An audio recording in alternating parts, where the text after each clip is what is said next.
esperar aqui começar. Muito bem, então estamos gravando. Gente, sejam muito bem-vindos. Mais uma aula de Geometria Analítica e Álgebra Linear. Excepcionalmente, então, nessa semana, a gente está tendo várias aulas da mesma matéria. Então, o Janderson já começa fazendo uma pergunta, serão as 4 aulas? Sim, Janderson, serão as 4 aulas da tarde. Claro que, possivelmente, eu não aguento ficar falando no mesmo ritmo de sempre durante 4 aulas direto, tá? A gente vai fazer um bloco de 2 aulas, mais ou menos 2 aulas, tá? A gente não vai se fixar muito no horário, como sou eu o próximo professor. A gente leva a matéria até um determinado ponto, daí a gente faz uma pausa de uns 15 minutos para tomar uma água e ir no banheiro, e depois a gente volta e toca adiante até o final da tarde. Tudo bem? Pode ser assim para vocês? Acho que fica menos cansativo fazer essa pausinha no meio do caminho, né? Então, como vocês estão sabendo, né, eu estava explicando antes da gente começar a gravar, o professor José Ricardo hoje ele teve um problema de saúde, ele não vai conseguir dar as aulas de, acho que é eletrônica digital, né, que ele está dando para vocês. Então, ele não vai estar disponível para dar as aulas de eletrônica digital para vocês nessa tarde, e por isso, então, o coordenador, o Rogério, veio perguntar para a gente quem que poderia adiantar as aulas, e eu, apesar de ser um dia que não é muito ideal para mim, eu me dispus por um motivo importante, né? Primeiro, por que não é o dia ideal para mim? Porque geralmente nas sextas-feiras é o único dia da semana que eu não tenho nenhuma aula marcada, e é o dia, então, que eu consigo fazer outras coisas. Eu consigo, então, dar atendimento aos meus alunos, né? Teria atendimento com o pessoal do integrado agora nesse mesmo horário, daqui a pouquinho, na verdade, lá pelas 3h30. Eu atendo o meu aluno de um projeto de bolsa ensino que eu tenho, então eu faço várias outras coisas nas sextas-feiras, e isso tudo, então, vai ficar em segundo plano. Outro motivo é que hoje a gente está, como vocês estão vendo, eu estou dando aula de máscara, tá? Tá tendo reforma aqui em casa, então tem gente circulando pela minha casa, eu não estou num escritório, vocês estão vendo, eu estou aqui num lugar meio enjambrado, mas, enfim, né, é possível dar aula daqui, não tem problema, né? Eu acho que não teremos grandes prejuízos, porque, afinal de contas, a internet está pegando bem. Se ela nos ajudar um pouco mais do que ajudou ontem, a gente já está em bons lençóis, né? Mas eu topei diretamente a aceitar, substituir o professor José Ricardo no dia de hoje, porque, por uma situação muito bacana, né? Ao longo do mês de novembro, né? Se tudo der correr como planejado, ao longo do mês de novembro vai nascer um filho. Minha esposa está grávida, está para nascer ali em novembro. Então, ao longo do mês de novembro até comecinho de dezembro, provavelmente eu terei ali os meus dias de licença paternidade. E sair de licença paternidade é sempre sempre divertido, né? Por motivos óbvios, né? Porque a família está crescendo e tal. Mas também sempre envolve um certo tipo de planejamento para a matéria não ficar descompensada, né? Então, eu consegui adiantar as 4 aulas de hoje, né? Eu sei que talvez vocês também não estivessem sonhando com isso, de ter 4 aulas direto de geometria analítica na sexta tarde. Isso vai ser bom porque me adianta uma semana, né? Dos 21 dias que eu passo afastado, 20 dias que eu passo afastado com licença paternidade, uma dessas semanas já está garantida aqui, então, com essas aulas que eu vou adiantar, então vai ser melhor para mim, tá? Espero que vocês compreendam isso. Muito obrigado pelas felicitações todas, tá? Então, tudo isso para dizer que talvez, não estou tão preparado quanto geralmente eu gostaria de estar para uma aula, não é o dia ideal, mas a gente vai fazer o melhor possível, porque eu acho que no longo prazo vai ser melhor para a gente.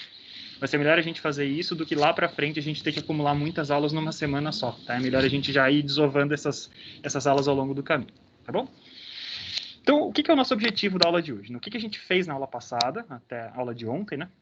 Aula de quarta-feira e de ontem. Tivemos 2 aulas na quarta, duas aulas ontem, e vamos ter 4 aulas hoje. Tá? Overdose de geometria analítica para vocês e de álgebra linear. Até a aula de ontem, então, a gente estava mostrando o enfoque básico, né, para vetores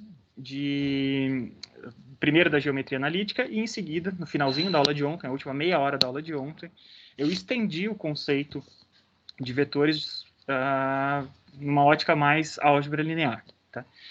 Então, a geometria analítica, conforme eu tinha falado para vocês, está muito vinculada ao entendimento de vetores como, sei lá, coisas num espaço físico, né? Então, algo num plano, eu meço uma distância, eu pego uma régua, uma trena, meço uma distância entre 2 pontos. Tá muito relacionado a essas medidas físicas de distâncias mesmo, né? A forma como a gente enxerga isso a partir da álgebra linear, seja em 2 dimensões, em 1 dimensão ou em 3 dimensões. A gente falou bastante em 2 e 3 dimensões, né? Mas também faz sentido a gente pensar em vetores em 1 dimensão, tá?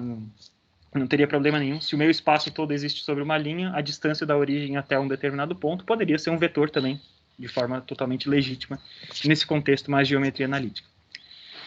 O que eu fiz, então, mostrei para vocês, né, um caminho que foi feito ali no livro que eu estava adotando como base, é como se a gente pega essa definição mais geometria analítica, pensando no vetor como um segmento de reta orientado, e a gente insere, então, as coordenadas cartesianas, a gente chega à conclusão de que um vetor, se eu tiver um sistema cartesiano ali, né, eixos mutuamente perpendiculares, uns com relação aos outros, se eu tiver, então, um sistema cartesiano, eu posso representar um vetor pelas suas componentes cartesianas. Então, a gente escrevia um vetor, então, um vetorzinho V, por exemplo, a gente botava ali entre colchetes, coordenada Vx, coordenada Vy, em 2 dimensões, por exemplo. E isso era uma representação totalmente completa e legítima de um vetor em 2 dimensões. Chegando nesse ponto, né, então eu precisei fazer todo o caminho, traçar todo esse percurso, né, de inserir as coordenadas cartesianas até chegar nessa representação por coordenadas. Depois a gente deixa... Pois não. Não está aparecendo. Não estou mostrando nada por enquanto. Eu estou só no vídeo. Tá? Então, fizemos todo esse caminho até chegar nas coordenadas, beleza? E em seguida o que eu fiz, eu expandi o nosso entendimento de vetores como se fossem coisas... por exemplo, um vetor é alguma coisa que eu posso utilizar para descrever um estado físico que dependa de uma série de coisas que são independentes. Tá? Então, para descrever um fenômeno físico, eu preciso, então, um número que descreva, sei lá, o tempo de um fenômeno, a temperatura, a massa, a velocidade. Eu tenho várias coisas diferentes que não se misturam. Não faz sentido eu somar a velocidade de um cara com a sua temperatura, porque são unidades diferentes, são grandezas totalmente independentes. Né?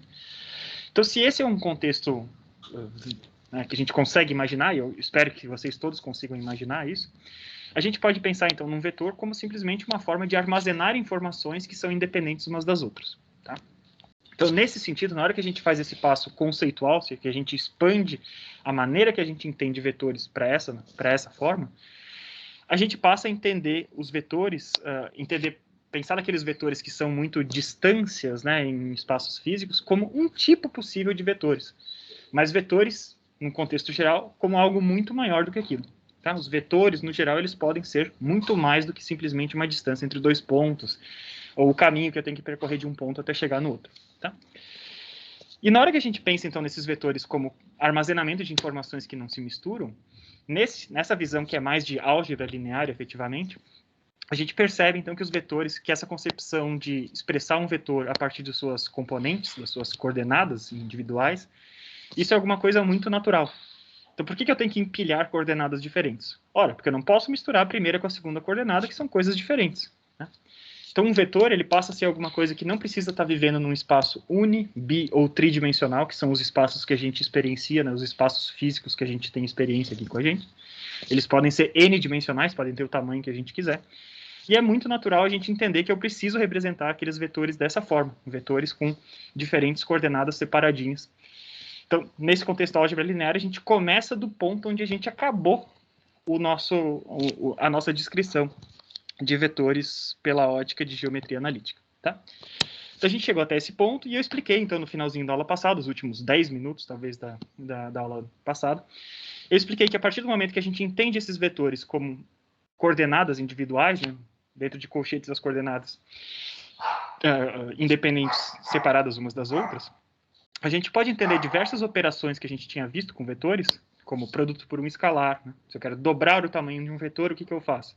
Eu pego o escalar e multiplico por cada uma dessas coordenadas do vetor. As n coordenadas que eu tiver do vetor, eu faço esse produto individual entre eles. Tá? Posso pensar nas operações de soma, por exemplo, como operações coordenada por coordenada. Então, soma a primeira coordenada com a primeira coordenada, a segunda coordenada com a segunda coordenada, a terceira, e a enésima coordenada com a enésima coordenada, e com isso eu combinei 2 vetores, eu somei 2 vetores que tinham n coordenadas. Tá? Então, o ponto final da nossa última aula foi isso, né, da gente entender. Se os vetores eles podem ter n dimensões e podem representar informações de diferentes naturezas, eu pensar nas operações que eu já conheço de vetores é muito pensar em operações por coordenadas. Operações que eu vou fazer primeira coordenada com primeira, segunda com segunda e assim por diante, sem misturar a primeira com a segunda de nenhum desses vetores. Tá? Então foi aí que a gente parou na aula passada. O que a gente vai fazer na aula de hoje? A gente vai continuar explorando esse conceito de vetores com esse empilhamento de coordenadas e entendendo outros tipos de operações que fazem sentido para a gente.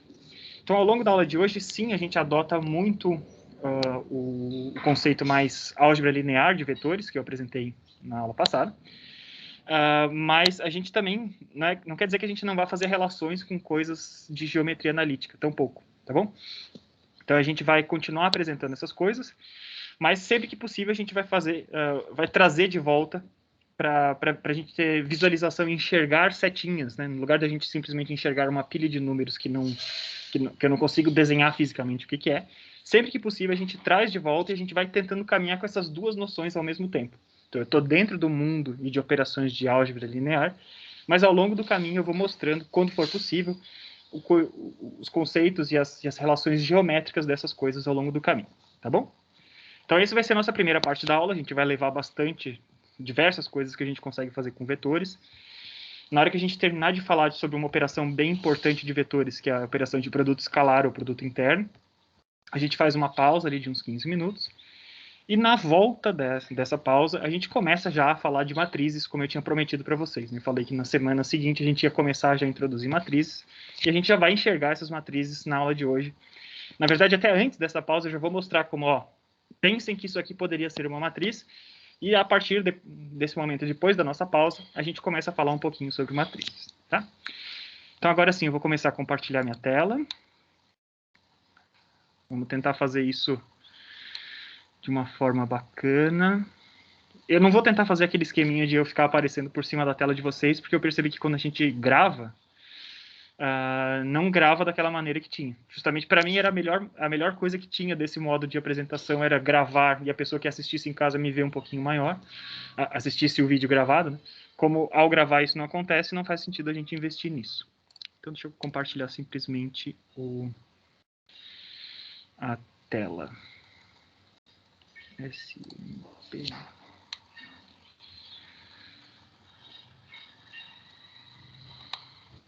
Vocês estão vendo a telinha branca, né? Vamos sim, professor. Show, legal. Então, se algum problema acontecer com a telinha branca, eu peço que vocês me avisem, que geralmente eu tenho uma tela adicional de computador que eu fico vendo exatamente o que vocês estão vendo, mas agora não é o caso. Então, na minha tela de computador, como eu estou só com o notebook aqui, eu estou só vendo o chat de vocês para não perder nenhuma pergunta e as minhas notas de aula que eu quero passar para vocês. Então, peço que vocês me avisem, tá? Então, assim como a gente estava fazendo na aula passada, a gente vai falar então sobre vetores, continuar falando sobre vetores na ótica da álgebra linear. E esse conteúdo aqui da aula de hoje muito está baseado, né,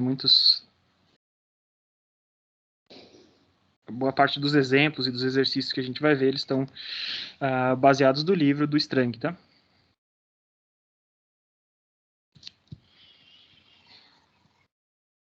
Prometo que não vai ser mais muitas aulas que eu vou botar o nome completo do livro aqui, mas eu acho bacana no começo vocês se acostumarem a ver sempre essa referência completa, assim, para vocês não acharem que eu estou inventando esse campo de estudos que é tão poderoso, tão extenso e muito mais antigo do que eu. Então, muito bem. A gente está seguindo, então, esses capítulos iniciais aqui do Strang, quando o Strang fala de vetores. Então, tudo que eu estava falando aqui, apenas falando sem mostrar nada, né? Então, vamos brevemente escrever. Né? Então, para a gente, o que está sendo um vetor agora? Um vetorzinho V é um empilhamento de coordenadas, V1, V2, ele pode ter tantas coordenadas quantas eu quiser, então até n coordenadas, por exemplo, tá? E dentro desse contexto, né, essas coordenadas, as operações de vetores são operações termo a termo.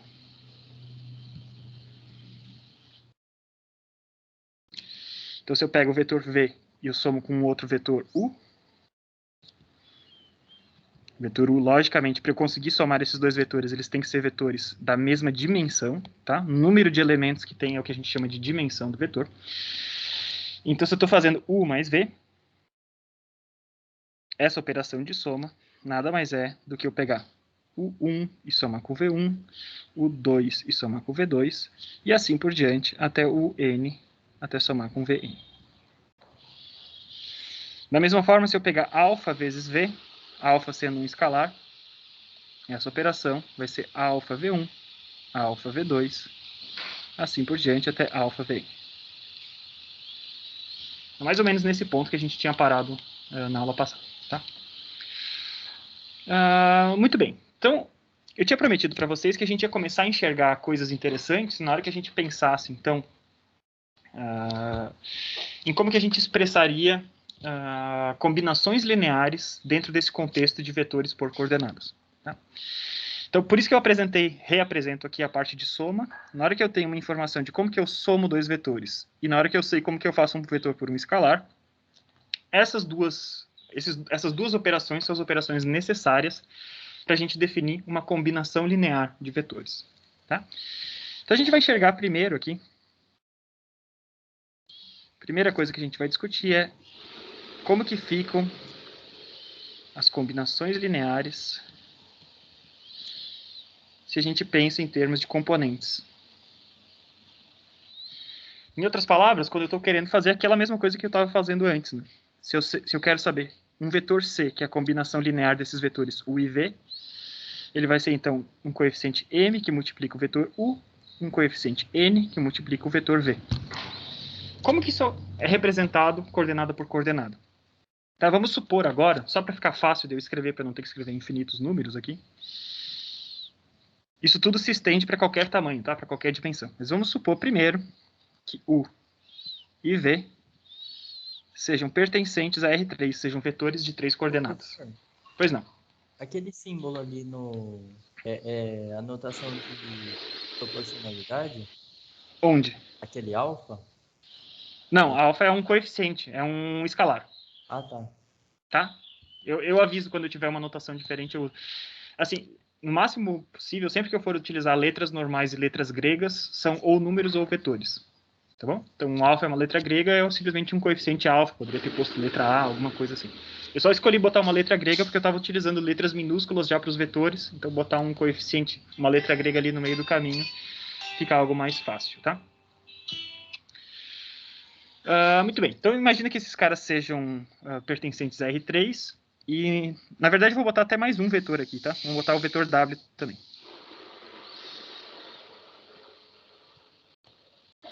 Ou seja, tem M, N e P vezes W. Por que eu não ponho um O? Porque o O vai parecer um zero, e daí o zero vai confundir todo mundo. Prefiro pular a letra O, tá bom? Então, eu estou fazendo essa combinação de 3 vetores que estão em R3, tá? E vamos dizer que eu conheço esses vetores. Vamos dizer que o vetor V, ele tem as coordenadas 1, 0 e 3. O vetor U tem as coordenadas 1, 2 e menos 1. Eu só vou inverter a ordem aqui, tá? Vou botar o primeiro U, depois V. Desculpa que eu tinha trocado. Então, primeiro U, depois V e depois W. Então, W tem as coordenadas 2, 3 e menos 1. Certo? Então, se eu quero achar as combinações lineares desses caras, vamos ver o que seriam as combinações. Qual que seria o vetor resultante se o número que eu estou multiplicando pelo vetor U, né, M que eu estou multiplicando pelo vetor U, se esse cara aqui fosse 1, se o N que eu fosse multiplicar pelo vetor 2 fosse 4, e se o P que eu fosse multiplicar pelo vetor 3 fosse menos 2. Tá bom? Então vamos ver o que acontece quando a gente faz isso. A gente vai então ver a primeira vez como é que a gente escreve uma equação vetorial dessa forma. Então, se eu estou fazendo essa equação aqui, eu estou pegando M vezes U mais N vezes V mais P vezes W, eu vou escrever simplesmente isso. Eu tenho um escalar 1, que multiplica o vetor U, que é o vetor 1, 0 e 3. Eu tenho o vetor, o escalar 4, que multiplica o vetor 1, 2 e menos 1. E eu tenho o escalar menos 2, que multiplica o vetor 2, 3 e menos 1.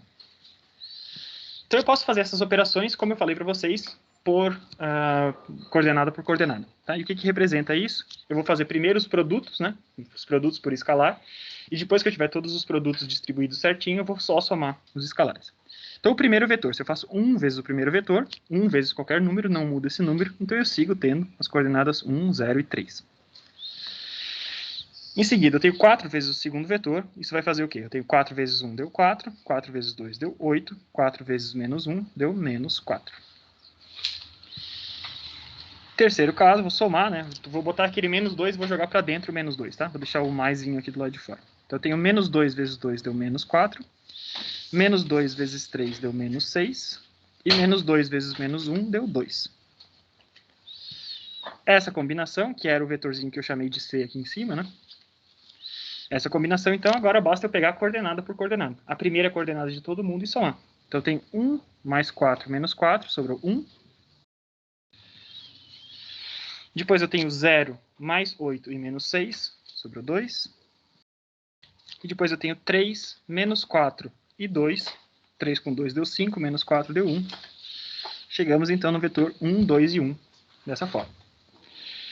Então, quando a gente vai fazer essa operação de combinação linear, levando em consideração componente por componente, é essa forma que a gente vai operar basicamente, tá? E esse tipo de descrição componente por componente é totalmente equivalente àquela descrição genérica que a gente tinha falado ali de combinações lineares, na qual a gente estava pensando em fazer uma escala de alguma coisa, né? A escala pelo qual eu estou multiplicando um determinado vetor, e multiplicar esse cara adiante, tá? Então, uma pequena observação importante, né? O que acontece quando eu tenho uma combinação linear como essa e todos os escalares são iguais a zero? Então, se todos os escalares são nulos, sejam quais forem os vetores que a gente estiver tentando combinar, se todos os escalares pelos quais eu estou multiplicando ele numa combinação linear são nulos, o resultado sempre vai ser o vetor nulo. Tá? E o vetor nulo é uma coisa que a gente tinha visto anteriormente, né? A gente viu lá quando a gente definiu a operação de soma de vetores. Se eu pegasse um vetor e subtraísse dele mesmo, a gente chegava no equivalente vetorial ao número zero, entre aspas, né? Mas é uma grandeza vetorial. Aí um vetor nulo, então, em R3, a gente pode representar dessa forma, um zerinho com a seta por cima. É um vetor cujas todas as coordenadas são zero. 0, 0, 0. Tá bom? Se eu tivesse em Rn, por exemplo, tá? Isso aqui, então, em R3 é dessa forma. Se eu tivesse em Rn, o vetor nulo, então, tem n coordenadas 0. Então, tem 0, 0, 0 em todas as coordenadas. Tá? Então, lembrem-se disso. Depende do espaço onde a gente estiver, o vetor nulo tem uma quantidade diferente de componentes de coordenadas. Tá? Então, a gente viu agora como que a gente representa, então, como que a gente faz a operação de combinações lineares componente a componente. Tá bom? Isso é um conhecimento importante. Então, lembre-se que a gente tinha visto um pequeno teorema antes, né? Lá do Wechsler ele tinha um teorema, que quando eu estava em duas dimensões, se eu tivesse dois vetores que tinham um ângulo entre eles, que eles fossem vetores que a gente chama de concorrentes, né? Vetores que não fossem paralelos, esses dois vetores, a gente tinha várias formas de interpretar isso, mas a gente tinha falado que esses dois vetores definem um plano. Isso quer dizer o quê? Definir um plano quer dizer que eu pegando combinações lineares entre esses dois vetores, eu consigo gerar qualquer vetor que more nesse mesmo plano onde esses dois caras estão. Tá? Então, de certa maneira, o que eu estava falando para vocês, naquele teoreminha que a gente tinha, é que combinações lineares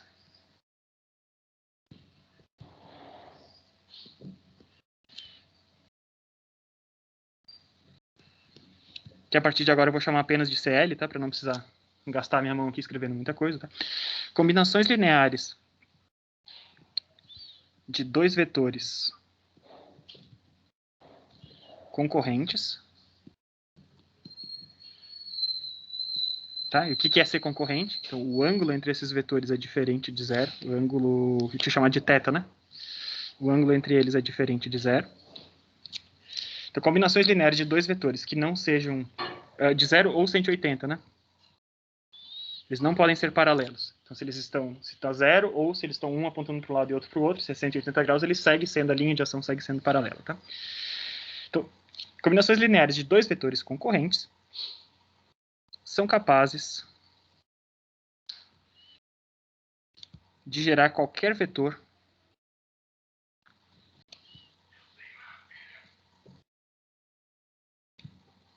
no plano que esses caras definem. Sempre que eu tiver essa frase, então, combinações lineares de tantos vetores são capazes de gerar qualquer vetor em um determinado tipo de espaço, o que eu estou querendo dizer é o seguinte, tá? É uma outra forma, uma outra nomenclatura para a gente falar sobre isso. Isso é preencher um espaço. Então, em duas dimensões, esses dois vetores, se eles forem concorrentes, as combinações lineares preenchem um espaço. Nesse caso, um espaço R2. Preencher um espaço é ser capaz de representar qualquer coisa que esteja morando naquele espaço, tá? E quando a gente fala de espaço, esse conceito de espaço vetorial a gente vai explorar bastante, tá? Daqui a algumas semanas. É uma parte super importante da nossa disciplina é o que a gente pode entender por espaço vetorial. Tá? Então, quando eu digo a mesma coisa que a gente já tinha naquele teorema que a gente viu antes, que combinações lineares de dois vetores concorrentes são capazes de gerar qualquer vetor que more nesse mesmo plano, a gente pode dizer que esses dois vetores eles são capazes de preencher um espaço R2. Esse mesmo conceito ele se expande. A gente já tinha visto naquele mesmo teorema que se eu tinha três vetores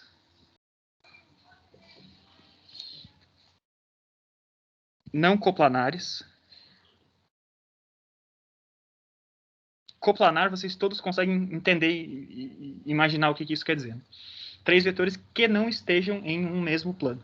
Tá bom? Então, tem três vetores que não são paralelos entre eles. Existe, então, alguma coisa. Se esses três vetores não estão no mesmo plano, as combinações lineares desses caras também são capazes de gerar qualquer vetor que more em R3. Ou seja, três vetores não coplanares, utilizando essa nomenclatura que a gente recém viu, eles preenchem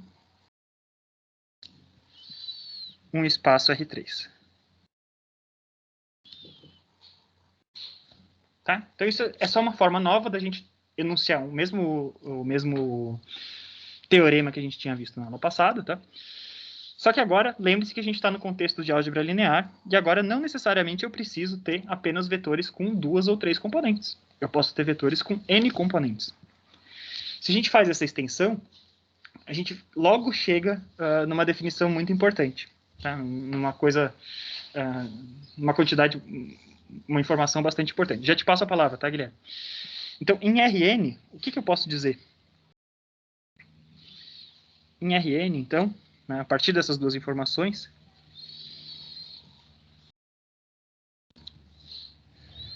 quantos vetores, no mínimo, seriam necessários para preencher esse espaço?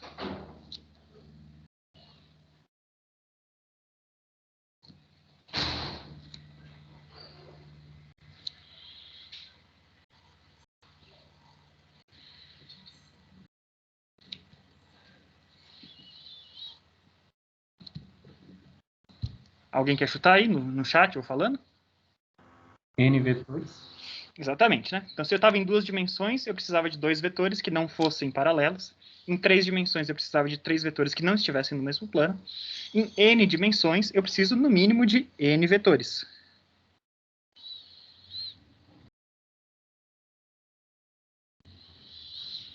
Mas esses N vetores, eles têm que respeitar alguma coisa, né? Para vetores em duas dimensões preencherem o espaço R2, eles não poderiam estar alinhados, não poderiam estar paralelos. Em R3, eles não poderiam estar no mesmo plano. Na hora que a gente foi para N dimensões, a gente tem menos a noção. É impossível a gente imaginar, né, uma grandeza física em N dimensões. A gente não tem a visualização espacial de alguma coisa em N dimensões. Tá? O que quer dizer, então, esses vetores? O que seria o equivalente desses vetores não estarem no mesmo plano ou não estarem alinhados? Esses N vetores, eles têm que respeitar uma condição, que a gente vai chamar de serem linearmente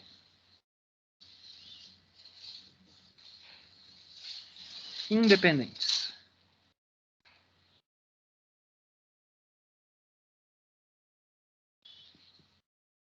Mais uma vez, como é uma expressão que me consome bastante tempo para escrever, eu vou simplesmente escrever LI de agora em diante. Tá? Se os vetores são LI, são vetores linearmente independentes. Tá bom? E o que isso quer dizer, serem vetores linearmente independentes? Se eu pego os conjuntos de vetores, eu pego todos esses vetores que a gente tinha, que eu estou escolhendo, né, para ver se esses vetores preenchem o espaço em n dimensões, um conjunto de vetores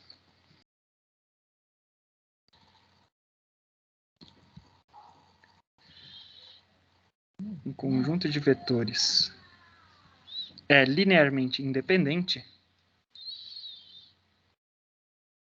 se nenhum deles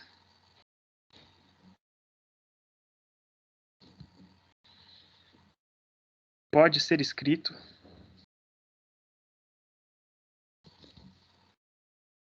como combinação linear dos demais.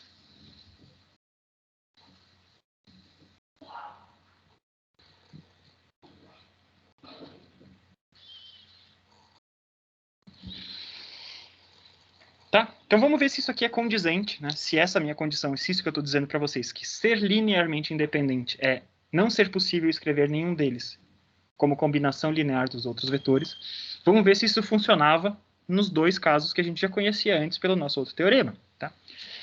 Então, em duas dimensões, eu falei que eu precisava dois vetores que fossem concorrentes, que houvesse um ângulo entre eles.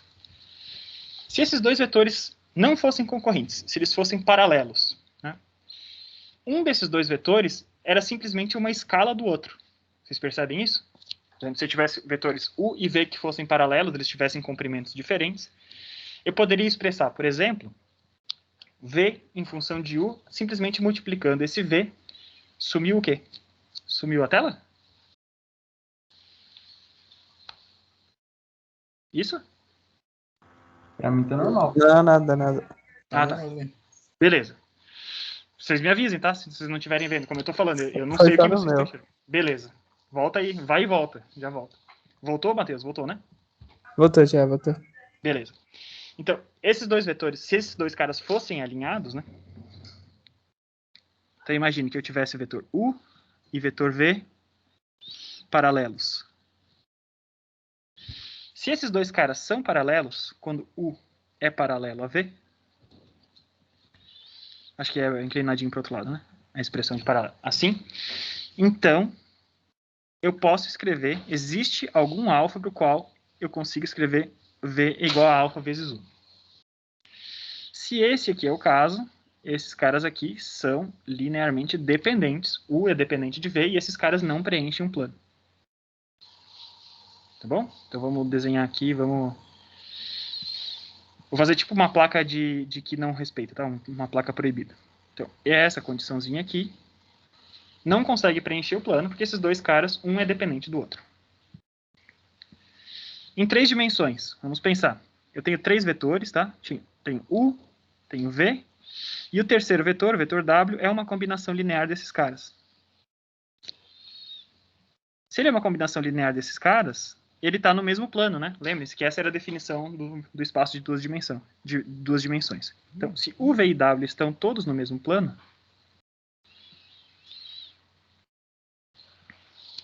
deixa eu trocar de cor aqui só para fazer esse achurado.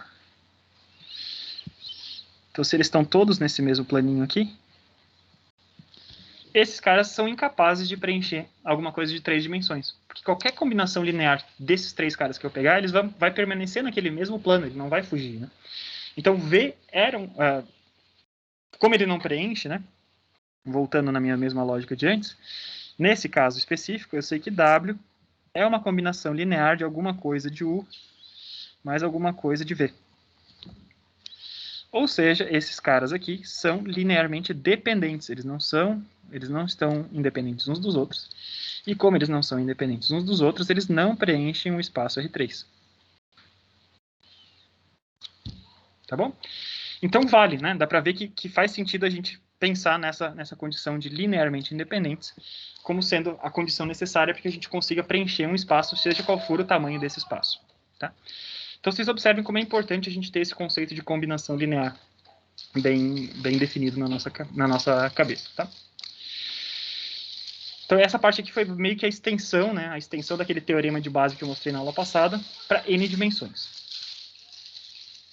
Eu preciso, no mínimo, desses n vetores. Se eu tiver mais do que n vetores, isso é um problema? Olha, eu tenho que ter n vetores linearmente independentes. Se eu tiver 5 n vetores, mas dentro desse grupo eu tiver n vetores linearmente independentes, eu vou conseguir preencher o meu espaço. Tá?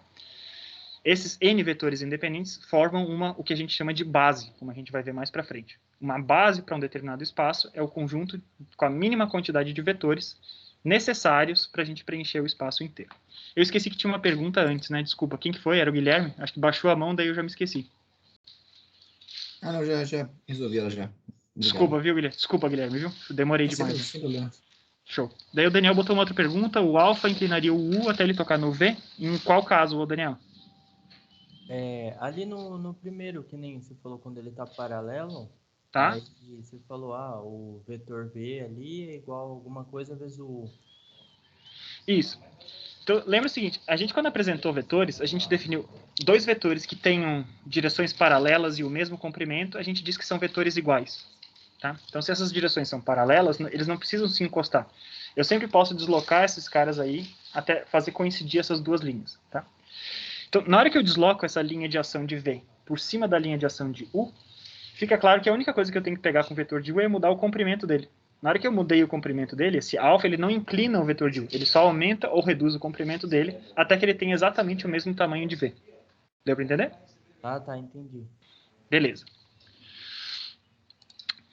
Então tá, então a gente viu esse conceito, é um conceito muito importante, é bom que vocês tenham, desde já se acostumem a ver isso, tá? De independência linear, né? Vetores linearmente independentes. Isso vai aparecer recorrentemente, assim, durante, sei lá, no mínimo 3 meses da disciplina, a gente vai ter que ter esse conceito no fundo da cabeça sempre que a gente for falar de algumas coisas diferentes. Tá? E ele está diretamente relacionado àquele teoreminha que pareceu tão inocente, né, que a gente viu na aula passada, né, de dois vetores concorrentes preenchem um plano. Tudo que tem a ver com independência linear está relacionado a isso. Pois bem, então tendo esse conceito em mente, a gente vai seguir adiante na matéria, tá? A gente vai falar, tentar revisar. Lembre-se que a gente tentou fazer aquele problema, né? No Wechsler a gente tinha aquele probleminha aqui, vetor A, vetor B, e eu queria saber qual que eram os coeficientes que eu precisava aplicar em A e B para que eles chegassem no vetor C.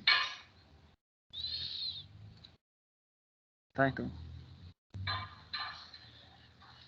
Revendo um probleminha que a gente já viu, né, antes. E a gente viu que deu um trabalhinho da gente fazer isso sem a gente pensar nas coordenadas desse cara. A gente conseguiu fazer utilizando apenas geometria, apenas construindo triângulos retângulos aqui e utilizando esses triângulos retângulos. A gente viu que dá certo, que funciona, mas que dá um trabalhinho, tá? Agora, nessa nova ótica de vetores, né, pensando em vetores como empilhamentos de coordenadas, né, vamos ver como é que seria uma forma da gente representar esse mesmo problema. O que a gente buscou antes? A gente queria saber quais que são as coordenadas que eu preciso multiplicar cada um desses dois vetores A e B para que ele resulte num vetor C, que eu conheço. Tá? Então, em outras palavras, o que a gente estava querendo fazer era o seguinte. Vamos chamar então esses vetores A, B e C. O que a gente estava procurando era isso. Eu tenho um vetor C que é conhecido. Eu quero saber quanto é que eu multiplico, qual é o coeficiente que eu multiplico pelo vetor A, e qual é o coeficiente N que eu multiplico pelo vetor B, para chegar nesse vetor C. Tá? Acho que é tranquilo, né? Uma forma equivalente da gente enunciar o mesmo problema que a gente fez da outra vez. Então, o que é desconhecido nesse nosso caso são os coeficientes M e N. É isso que a gente está buscando. Beleza? Então, vamos dizer que esses vetores agora, a gente tenha, que a gente conheça as coordenadas que descrevem esses vetores. Pode ser vetores como esses, que representam distâncias num espaço, né? Como a gente está vendo aqui, né? Então, distância horizontal da origem até o final do ponto A, ou distância na diagonal ali da origem até o final do ponto B. Pode ser alguma coisa assim. Digamos que para um determinado para esses vetores, eu conheço as coordenadas. E vamos dizer assim, que o vetor A pudesse ser representado. E agora eu não estou exatamente reproduzindo o mesmo problema que eu tinha antes, tá? Essas coordenadas não darão os mesmos comprimentos que a gente tinha visto antes. Mas é o mesmo tipo de problema. Então, se o vetor A tiver coordenadas, se a gente tiver em duas dimensões, né? Coordenadas 2 e menos 1, e o vetor B, por exemplo, tiver coordenadas menos 1 e 2.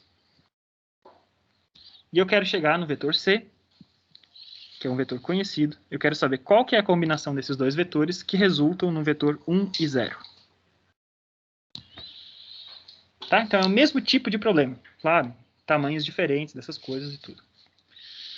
Então, esse é o meu enunciado do problema e eu vou tentar mostrar para vocês formas diferentes da gente enunciar o mesmo problema. Pensando agora nessas operações coordenada por coordenada. Tá? Então, a primeira forma da gente expressar esse problema, a primeira forma que a gente tem é simplesmente escrevendo o mesmo tipo de equação vetorial que eu resolvi acima. Né? Então, eu posso escrever m vezes o vetorzinho a, que é 2 menos 1, mais n vezes o vetorzinho b, que é menos 1 e 2. E isso aqui vai ser igual, então, ao vetor 1 e 0, que eu quero descobrir. Tá? Uma equação vetorial, formato bacana, minhas incógnitas estão ali, m e n.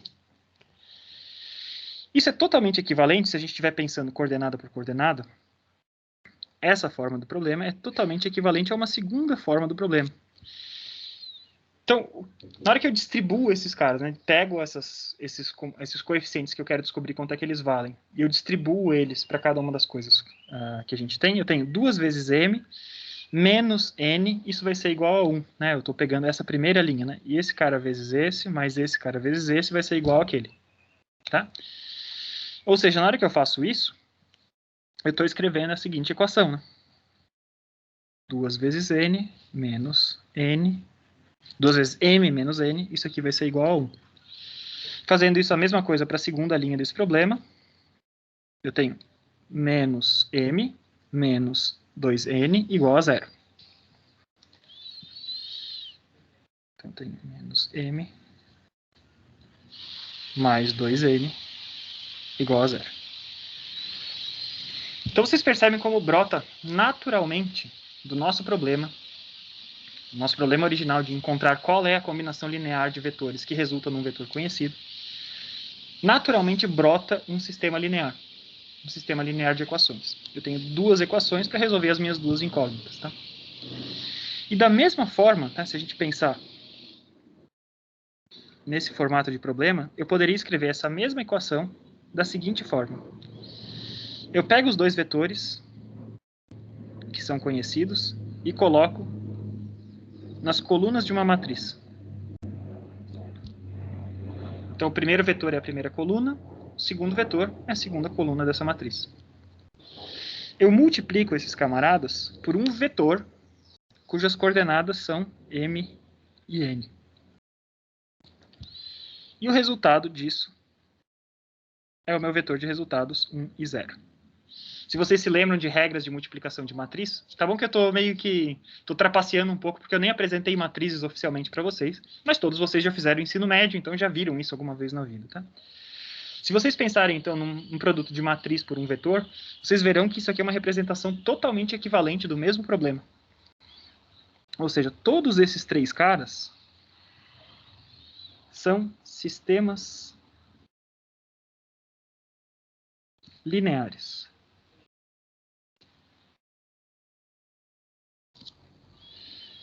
E isso é muito da hora, né? Por que isso é muito legal? Porque a gente começa a entender que os sistemas lineares eles não precisam ter um formato fixo. Que qualquer um desses três formatos representa de forma totalmente equivalente um sistema linear. Tá? Então, o sistema linear, talvez a maioria de vocês prefira pensar nele como se fosse um formato como esse. Alguma coisa, né? Sequências de equações e eu ponho uma chavezinha, eu tenho que resolver todas essas equações ao mesmo tempo. Só que isso é totalmente equivalente, escrever isso é a mesma coisa que eu escrever uma equação em formato matricial. Posso pegar uma matriz, que são os coeficientes que estão multiplicando as minhas variáveis, multiplicar por um vetor que tem apenas as variáveis, e isso vai igual a um outro vetor. Isso é totalmente equivalente. E uma coisa que talvez não seja tão comum, talvez essa seja a maior novidade para vocês, é pensar num sistema linear como se fosse um problema de combinação linear de vetores.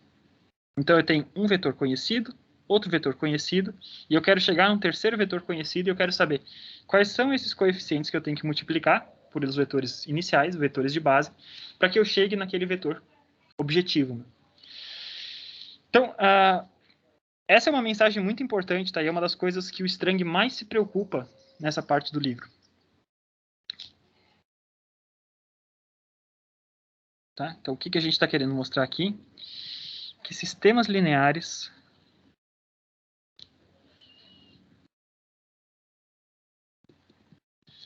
representam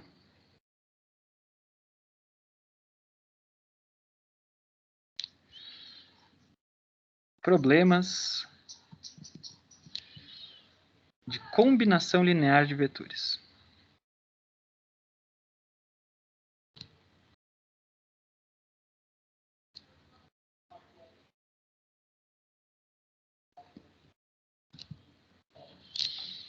Certo? É novidade para vocês isso? Algum de vocês já tinha enxergado, tinha tido essa visão de sistemas lineares como combinações lineares de vetores? Não? Acho que não, nunca. Isso não é muito comum no ensino médio, tá? No ensino médio a gente não relaciona muito vetores com a parte de sistemas lineares. Parecem coisas distintas, né? O Thiago também escreveu que não. E isso é um conceito muito importante, tá? É um conceito chave da nossa matéria, por isso que eu estou deixando vocês aí respirarem um pouquinho em cima dele, olharem para a tela, enxergarem, se convencerem de que de fato são a mesma coisa, a mesma forma de escrever o mesmo problema. Então, sempre que vocês têm um sistema linear de equações, esse sistema de linear de equações, digamos que ele venha nesse formato aqui do meio, né? Esse formato que talvez vocês estejam mais acostumados. Um sistema linear de equações como esse, eu sempre consigo pegar e destrinchar ele em vetores e transformar ele num problema de combinação linear de vetores. Tudo bem? Então tá, então era uma mensagem importante do que a gente estava fazendo agora, tá? A gente estava bem em condições de fazer esse passo conceitual aí, crucial, que vocês não conheciam antes. Formas de resolver, a gente não está entrando aqui nessa parte de hoje da disciplina em formas diferentes de resolver esse problema, mas vocês poderiam pegar qualquer uma forma que vocês quiserem, né? Se estão acostumados com essa forma do meio ali, pega ali, m vai ser igual a 2n. No lugar do m, você põe 2n em cima, você vai ter 4n menos n, dá 3n é igual a 1. Você descobre que n é 1/3, e com n igual a 1/3, você descobre que m tem que valer 2/3. Tá?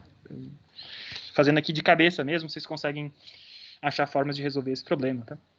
A gente vai ver mais para frente, daqui a algumas semanas também, formas diferentes, né? Abordagens diferentes para resolução de sistemas lineares.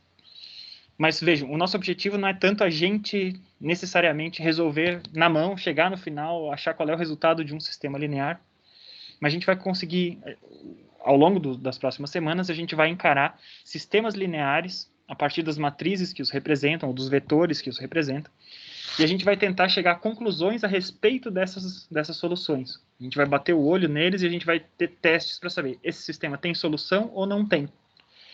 Esse sistema pode ter mais de uma solução? A gente vai encontrar várias coisas diferentes, né? A gente vai trabalhar em cima dessas matrizes que representam sistemas lineares e dos vetores que representam sistemas lineares. A gente vai trabalhar um monte em cima delas, mastigar bastante elas, até chegar em conclusões a respeito dele. Tá? Então, beleza. Então, tudo que a gente fez até aqui foi simplesmente ver até onde a gente conseguia chegar pensando nas operações de vetores componente a componente. Se um produto por escalar é uma operação que tem que ser encarada componente por componente, e se uma soma de vetores tem que ser encarada componente por componente, a gente vê que uma combinação linear também vai ser alguma coisa que aconteça componente por componente, e dentro desse contexto como um todo, a gente foi estendendo esses caras, mostrando até onde a gente chega. Tá? A partir de agora, a gente vai começar um conteúdo novo, ainda sobre vetores, mesmo contexto, tudo, mas a gente vai aprender uma nova operação de vetores, que é o chamado produto escalar. Então, até agora a gente só fez o quê? A gente pegou o produto por um escalar, um número escalar que multiplica um vetor. E o que eu estou falando agora é uma coisa diferente, é o produto escalar, É um produto de 2 vetores, você vai pegar 2 vetores, vai fazer alguma coisa com eles, e o resultado é um número escalar, tá? São coisas distintas. O produto por um escalar é uma coisa super simples. O produto escalar em si tem muito mais coisas para a gente tirar. E a gente vai explorar esse produto escalar durante um tempão aqui, e ao final nessa parte que a gente fala de produto escalar, a gente vai fazer uma pequena pausa na aula de hoje, tá? Então, deixa eu trocar até a corzinha do destaque. Vocês ficaram com alguma dúvida? Tem alguma pergunta? Professor, eu tenho uma pergunta. Manda. Tem algum vídeo, tem alguma ferramenta para, tipo, nos mostrar tudo isso do que o senhor já passou? Ou tipo, não tem uma forma de demonstrar isso? Porque, tipo, para mim, algumas coisas eu consigo enxergar, visualizar, só que a maioria do que o senhor está falando aí, não estou conseguindo visualizar, sabe? Tipo, tá, beleza, a parte ali sistema linear, da matriz, aí eu já tive, pá, e tal, mas, tipo, das aulas que o senhor deu aí, tipo, o senhor teria alguma coisa para indicar, alguma coisa para a gente tentar, tipo, enxergar? Pelo menos eu não estou conseguindo enxergar, tipo, Tudo bem. no geral, sabe? Tipo, Tá. Então, gente, o seguinte, recomendações para vocês. YouTube. Tem vários canais que fazem visualizações de coisa de álgebra linear, só que isso dá um trampo gigante em termos de programação, tá? Então, e eu não sei nem se eu domino necessariamente todas as técnicas necessárias para fazer visualização mais clara dessas coisas, tá? Mas tem um canal específico muito bom no YouTube, não sei se vocês conhecem, que chama 3 Blue, 1 Brown. Tá bom? 3 azuis, 1 marrom, tá? 3 Blue, 1 Brown. Eles têm uma série bem grande de álgebra linear. Eles têm séries de visualização de diversas coisas de matemática, tá? Eles têm visualização de cálculo 1, de cálculo 2, visualização também de álgebra linear. E especificamente a de álgebra linear eu acho excepcional, excelente. Tá? Então, eles gastam um tempão gigante fazendo as visualizações de coisas que eu não conseguiria aqui gastar esse mesmo tempo para fazer. Tá? Então tem isso. Se você assiste, então, esses vídeos do 3 Blue, 1 Brown, aparece diretamente sugestões similares desses caras. Isso, vocês conseguem enxergar, entre aspas, essas coisas que a gente está falando. Tá? Lembrando, o que a gente vai conseguir enxergar, tá, gente? A gente vai conseguir enxergar, de fato, e desenhar, né, visualizar, assim, realmente ter um desenho, coisas no máximo até 3 dimensões. Só que tudo que eu estou falando se estende... Muito bem, o Daniel Henrique lembrou outra coisa. O Numberphile também é muito bom, tá? Eu estou citando o 3 Blue, 1 Brown porque eles têm uma série muito bacana de álgebra linear que eu assisti todinha e eu recomendo muito para vocês, tá? Mas o Numberphile também tem. Eu não sei se eles fizeram uma série completa sobre álgebra linear ou só tópicos individuais. Então, tudo que a gente vai conseguir, de fato, visualizar, né, gerar um desenhinho e ver o desenho, o vetorzinho dançando para um lado e para o outro, o que acontece com o espaço e tal, no máximo está em 3 dimensões, porque a nossa visualização, o que a gente enxerga com os olhos, está em 3 dimensões. É bacana vocês verem isso, tá? Mas é muito importante vocês saberem que tudo que a gente está vendo para 3 dimensões e para 2 ou 3 dimensões se expande para N dimensões. Tá? E em N dimensões, por definição, não tem visualização, porque a gente só enxerga em 3. Tá? Então, legal, é importante vocês visualizarem essas coisas, tá? Mas lembrem-se que a extensão disso para N dimensões vai acontecer dentro da cabeça de vocês. Tá? Podemos pegar, talvez, esse caso aqui de sistemas lineares. O próprio livro do Strang, algumas partes, ele faz uma visualização bacana, e eu não me lembro. Se eu não me engano, esse problema específico, ele tem uma visualização. A gente pode fazer isso, tá? Então, vou fazer uma pequena pausa antes de começar a falar de produtos escalares aqui. Vamos tentar representar esse mesmo problema que eu mostrei aqui para vocês de uma outra forma, tá? Então, é o seguinte, a gente tem... Já continuamos, tá, com o produto escalar. Isso aqui é um grande parênteses. Os nossos vetores eram os seguintes, né? O vetor que eu tinha chamado de A era o vetor... Deixa eu pegar aqui nas minhas notas de aula para não precisar ficar subindo e descendo. Né? 2 e menos 1. O vetor B era o vetor menos 1 e 2. E o meu vetor objetivo, o vetor C, era o vetor 1 e 0. Então, estou em 2 dimensões, né? Todo mundo está enxergando isso? Que eu tenho todos os vetores, tem 2 coordenadas, né? Então, se eu estou encarando aquele problema de achar quem é o C a partir das combinações de A e B, a forma de eu desenhar isso está muito relacionada àquela forma que a gente tinha visto utilizando o sistema cartesiano. Tá? Então, vamos desenhar esses caras aqui, esses vetores. Eu tenho meu x, eu tenho meu y, e vamos desenhar onde é que estão esses caras. O vetor A, então, tem componente 2 na direção de x, componente menos 1 na direção de y. Então, o vetor A está aqui. O vetor B tem menos 1 na direção de x e mais 2 na direção de y. Então, o vetor B está aqui. A gente percebe que eles não são alinhados. Ao desenhar assim, a gente já percebe que eles não são alinhados. E não sendo alinhados, eles são capazes, então, de preencher o espaço. Tá bom? Meu vetor C, o vetor que eu quero gerar, é um vetor que tem 1 na direção de x e 0. Tá? Então, eu vou trocar a corzinha aqui, vamos deixar em roxo, tá? O vetor C, então, está em roxo ali desenhado.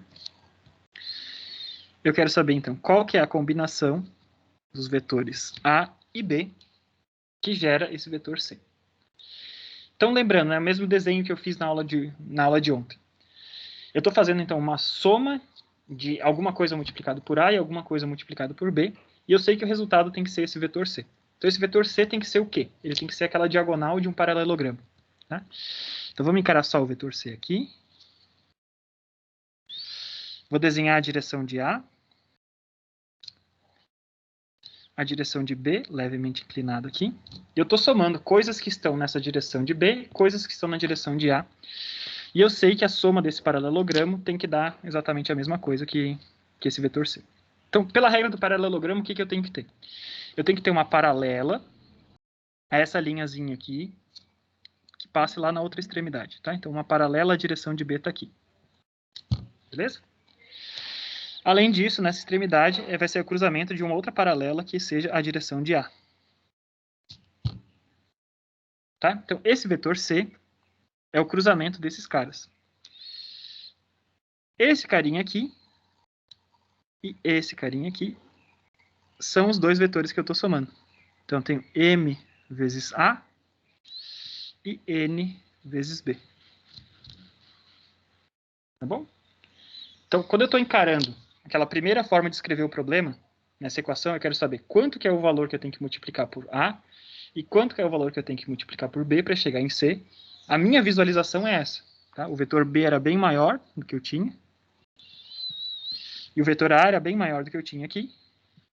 E eu estou multiplicando esses dois caras, então, claramente, como esse vetor C tem um comprimento bem pequenininho, eu estou reduzindo a escala de cada um deles. Tá? Na hora que a gente fez a resolução desse problema, a gente chegou à conclusão que, de fato, um era 1/3 e outro era 2/3. Tá? Chegamos à conclusão que isso fazia sentido. Então, a minha visualização em termos de combinação de vetores é isso que está acontecendo. Tá? Eu estou mostrando para vocês que isso aqui é totalmente equivalente, na hora que a gente pensa coordenadas por coordenadas, a escrever essas duas equações ali. Opa, deixa eu voltar para o preto aqui, só para a gente não se confundir. Então, isso aqui é equivalente a gente ter 2m menos n, como é que era? Menos m mais 2n, né? Esse cara aqui é igual a 1, esse cara aqui é igual a 0. Como é que a gente representava isso aqui quando a gente estava fazendo isso no ensino médio, por exemplo? Esses dois caras são equações de retas. Concorda comigo? Tranquilo? Sim. Beleza? Mas esses caras são equações de reta, eles estão em coordenadas x e y, as mesmas x e y que a gente tinha antes? Não, né? Não tem nada envolvendo os x e y de antes. Eu tenho valores diferentes de m relacionado a valores diferentes de n. Então, os meus eixos desse sistema correspondente são eixos m e n. Certo? Ok. Porque m e n são incógnitas. M e n podem ter valores diferentes. Então, se eu tenho uma equação num eixo, por exemplo, se eu tenho 2x menos y igual a 1, isso aqui você consegue enxergar que é uma equação entre x e y? É uma reta entre x e y? Sim. Então, troca x por m e y por n, você está enxergando, então, a mesma coisa. Tá bom? Uhum. O que eu estou querendo mostrar para vocês é que você está num espaço diferente. essa equação de reta, ela mora num espaço diferente. Não é a mesma coisa que a gente tinha. Os seus vetores que você estava combinando anteriormente, eles tinham as suas coordenadas ali, as coordenadas x e y que a gente tinha escolhido antes. Na hora que eu estou escrevendo uma equação dos coeficientes de reta, esses coeficientes de reta, a gente está numa equação que relaciona os dois coeficientes de reta, o coeficiente m e o coeficiente n, e existe uma linha, uma equação que define que esses dois caras estejam sobre uma linha. Tá? Então, beleza. Então, se eu tenho esses dois caras aqui, vamos traçar quem são essas equações, né? Então, quando n vale 0, nessa primeira equação, tá?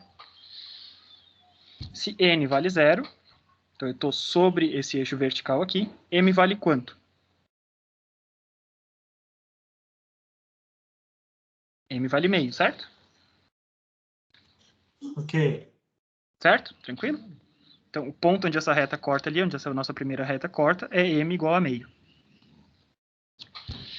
Por outro lado, quando m vale 0, n vale menos 1, certo? Então, tá aqui, Sim. menos 1 e meio. Então, como eu estou uma reta entre esses dois caras, é uma equação linear, eu tenho essa reta aqui. Essa primeira equação é essa primeira reta que eu tenho. Passo para a segunda equação. Quando n vale 0, m vale 0.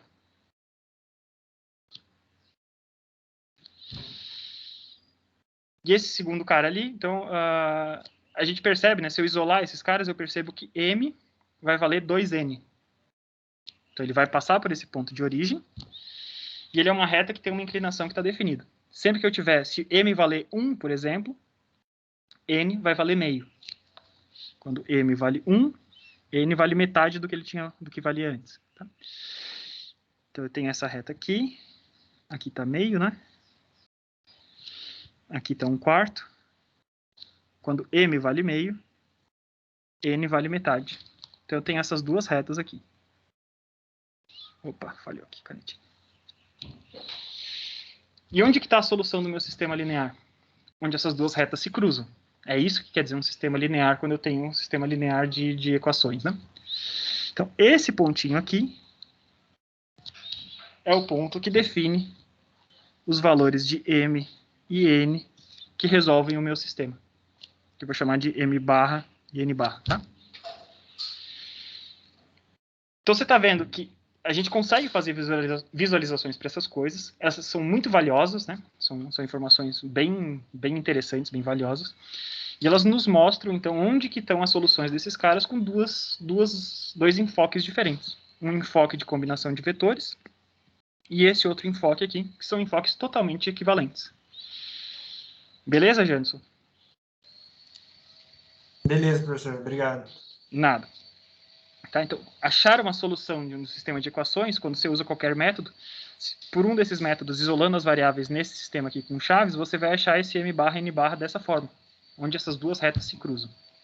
Se você estivesse pensando ali, componente por componente, para a gente achar onde que ficam esses carinhas aqui, qual é o tamanho desses caras que eu tenho que somar para que o paralelogramo tenha esse C como diagonal, isso, então, é uma outra forma de a gente enxergar o mesmo problema, tá bom? Então, a gente tem diferentes formas de enxergar esses caras, tá? Esse foi só um parênteses aqui. Eu vou recomeçar ali a parte de produto escalar na parte de baixo, né? Não quero apagar tudo isso aqui, porque acho que vai ser interessante ficar anotado para vocês. Então, recomendo fortemente, tá? Free Blue and Brown, Number File também, tem várias outras coisas. Vão atrás desses caras, vocês vão ver várias visualizações diferentes. A partir do momento que a gente falar sobre matrizes também, é muito bacana a visualização de matrizes. Matrizes é uma... Como é que eu vou desenhar alguma coisa 2x2? Eu não tenho como desenhar, né? Então, uma matriz, na verdade, é uma coisa que inclina, altera o espaço inteiro. Então, se eu tenho um espaço, você pensa no seu eixo cartesiano x e y, se eu aplico uma matriz, eu estou pegando esse x e y, ele se inclina, ele gira, ele faz várias coisas diferentes, ele reflete, depende do tipo de matriz que você tem. É difícil eu conseguir representar isso aqui, fazer uma animação disso aqui, rabiscando, seja no quadro, ou seja onde. Mas esses caras conseguem fazer isso de uma forma brilhante ali nesse canal. Então, seguindo adiante, agora sim vamos falar sobre produto escalar.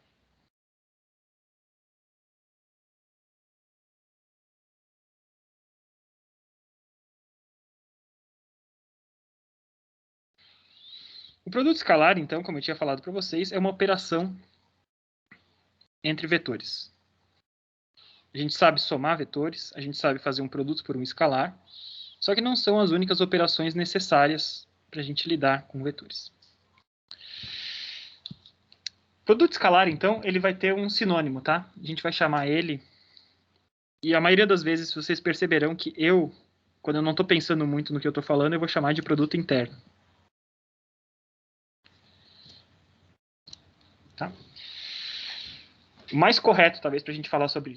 Quando eu estou falando de vetores, o mais rigoroso, o mais exclusivo de vetores seria a gente falar de produto escalar, tá? Mas o conceito está totalmente relacionado ao conceito de produto interno. Produto interno existe também entre matrizes, tá? Então, por isso que é um pouquinho... Não é que tá ruim eu falar de produto interno, mas produto interno... Eu teria que dizer produto interno entre vetores, quando eu estivesse falando disso. Só um pequeno parênteses. Vocês vão entender isso naturalmente, tá? Então, lembre-se que, no nosso contexto, o que a gente está fazendo agora é pensando operações entre vetores como operações componente a componente, tá? Então, a gente vai definir, dentro desse nosso grande contexto, a gente vai definir um produto escalar da seguinte forma. Imagina que eu tenho um vetor V, que tem componentes V1 e V2.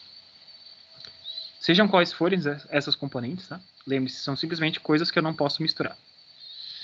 E um vetor W, que tem componentes W1 e W2. Beleza? A operação produto escalar a gente vai denotar da seguinte forma. Vou escrever grandão aqui, tá? V, produto escalar, é um pontinho bem negrito, bem forte mesmo, entre esses dois vetores, tá? V, produto escalar com W, é o número escalar dado pela soma das multiplicações entre os coeficientes. Ou seja, V1 vezes W1 mais V2 vezes W2 nesse nosso exemplo.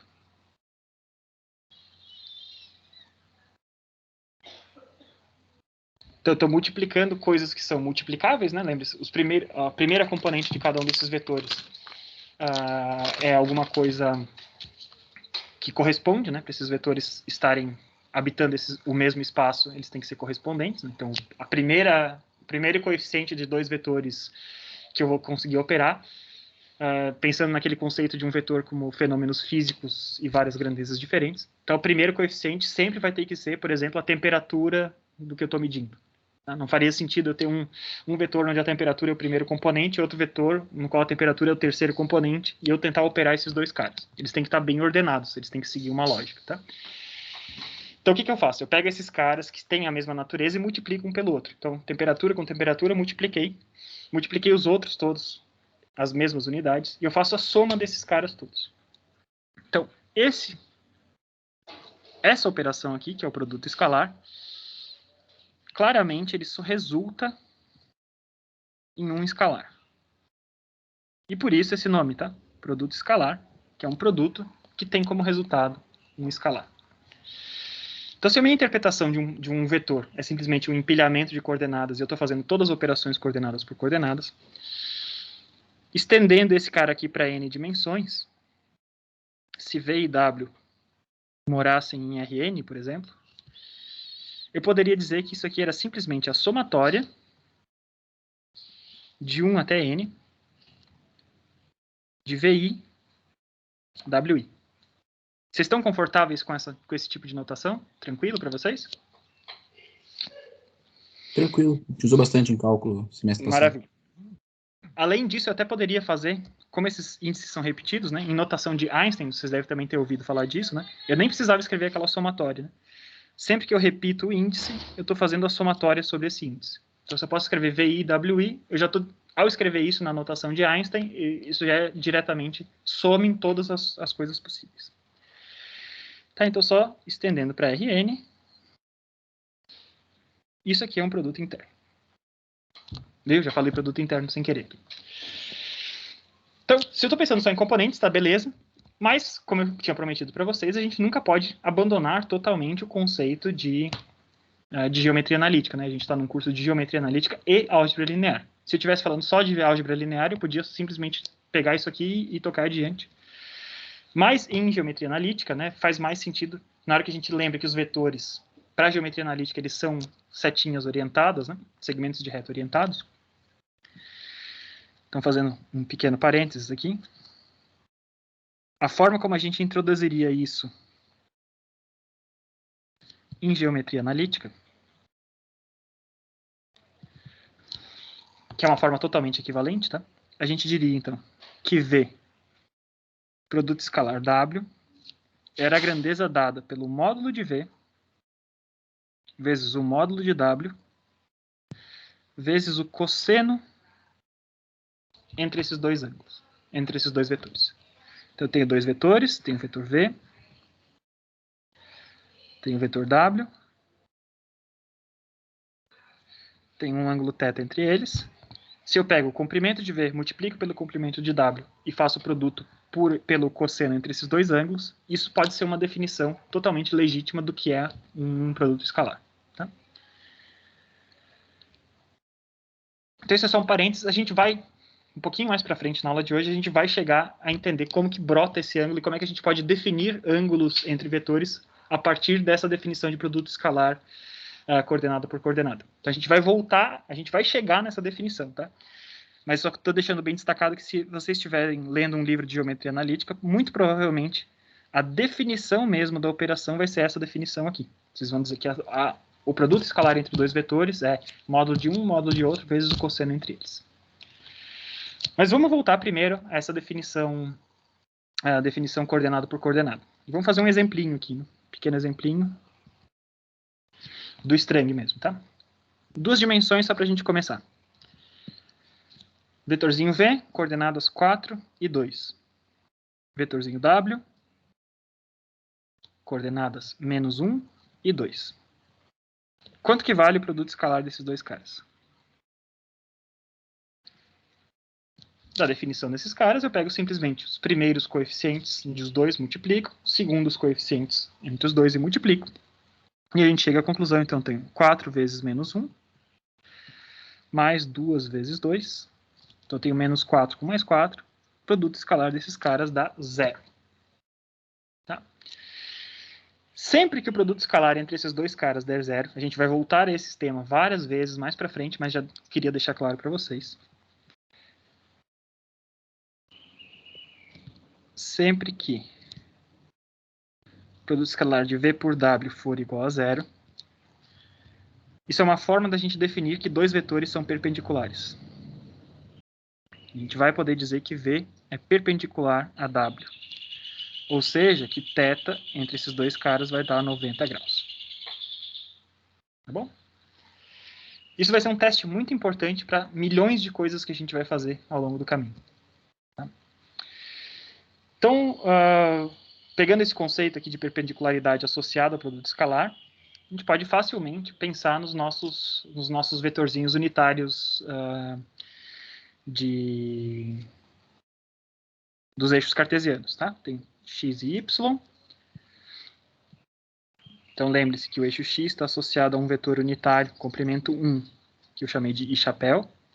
Em coordenadas cartesianas, isso quer dizer o quê? Que eu tenho 1 na direção de x e 0 na direção de y. E o eixo y está representado pelo vetorzinho j chapéu, que também é um vetor unitário, que tem coordenada 0 na direção de x e 1 na direção de y. Na hora que eu faço o produto escalar desses dois caras, i chapéu, produto escalar j chapéu, a gente tem então 1 e 0, produto escalar 0 e 1. Vocês podem sempre escrever isso também para a gente não se perder, né? Às vezes é prático vocês escreverem dessa forma para não se perder e não esquecer nenhum componente, tá? Aí você vai multiplicando lado a lado e vai somando. Então você tem 1 vezes 0 mais 0 vezes 1, isso aqui vai dar 0. Como a gente já sabia, então, esses caras, então, são perpendiculares. E chapéu é perpendicular a j chapéu. Tá bom? O produto interno, então, o produto escalar entre dois vetores, né, ele está muito associado a, quando a gente pensa no contexto de geometria analítica, ele está associado ao ângulo entre vetores. Tá bom? Mas não quer dizer que ele não possa ser usado para coisas que não sejam, talvez, diretamente ligadas a ângulos, tá? Então, só um exemplo bem genérico aqui. Isso era um outro exemplinho, né? Mais um exemplo. Então, imagine que você é dono de uma loja, você tem uma série de produtos, cada produto tem um determinado preço, e cada produto da sua loja, então, com esse preço, se eu pegar todos esses preços, eles são independentes entre eles, eu posso criar, por exemplo, um vetor de preços na minha loja. Então, eu tenho P1, P2, até Pn. Num determinado período, imagina que eu vendi, digamos, durante um mês eu vendi certas quantidades de cada um desses produtos.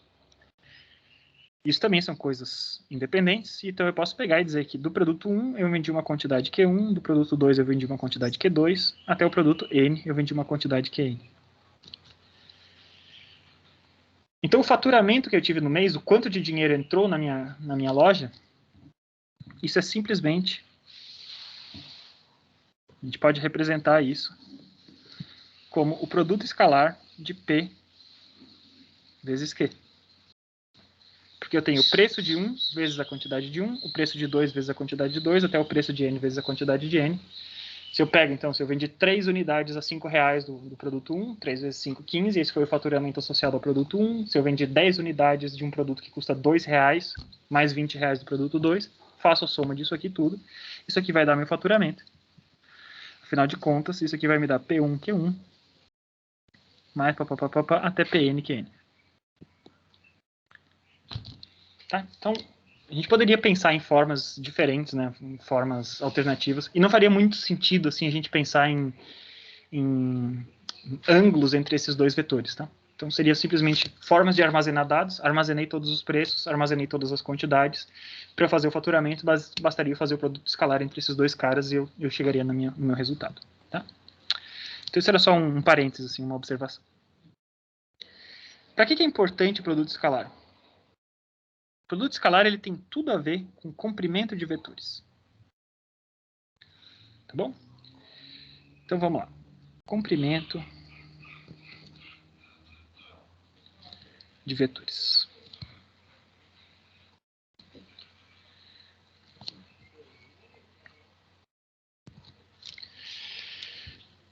Então vamos pensar o seguinte. Eu tenho um vetorzinho V.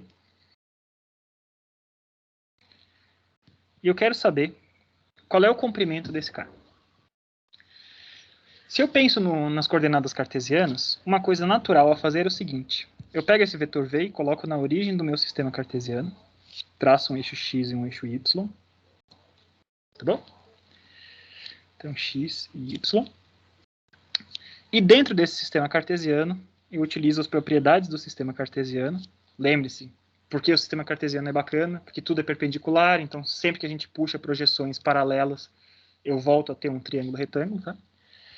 Então, puxei esse cara para o lado de cá. Isso vai estar associado a uma componente Vx. Puxei esse cara para o lado de lá. Isso vai estar associado a uma componente Vy. E a gente sabe que por Pitágoras,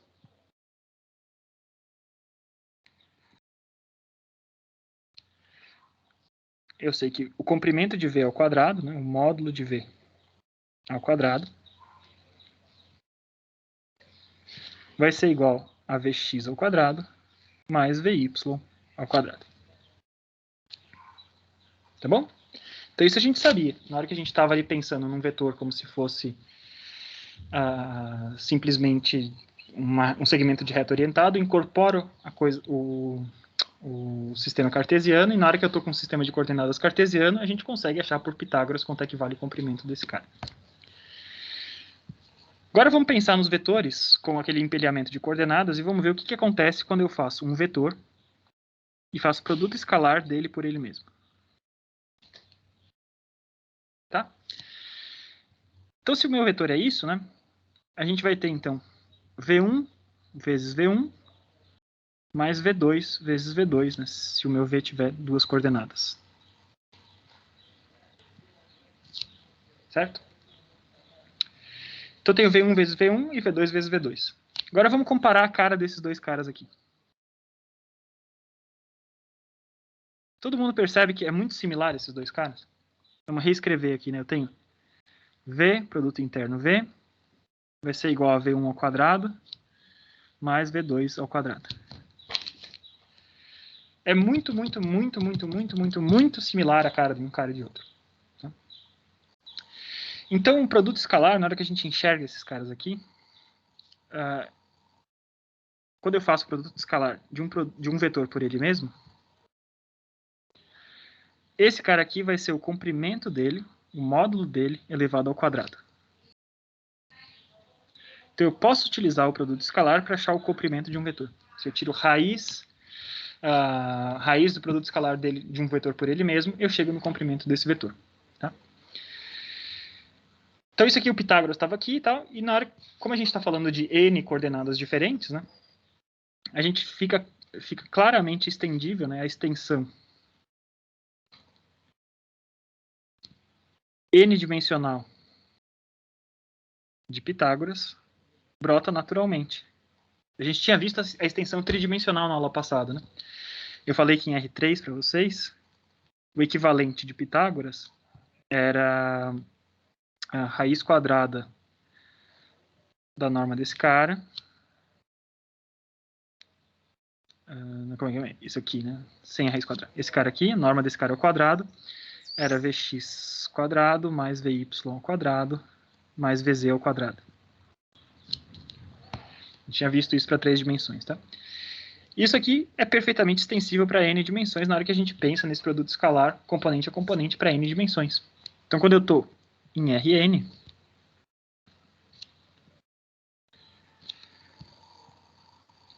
a norma do meu vetor nada mais é do que raiz de V1 ao quadrado mais V2 ao quadrado mais até Vn ao quadrado. Certo? Então, qualquer vetor eu consigo determinar o comprimento dessa forma.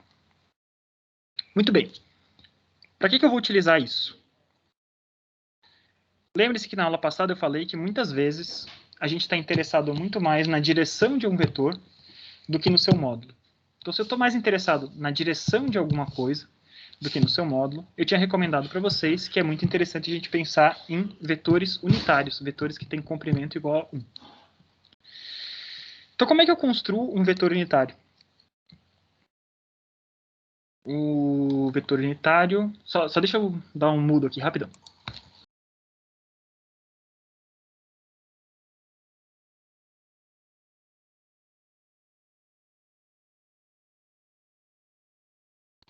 Desculpa aí, pessoal. Só estava precisando definir um negócio aqui. Então, se eu tenho que definir qual que é o vetor unitário numa determinada direção, eu posso utilizar os conhecimentos que a gente tem agora de produto interno, de produto escalar, para fazer isso. Tá? Então, vamos dizer o seguinte. Vamos pegar um vetor unitário aqui. Vetores unitários.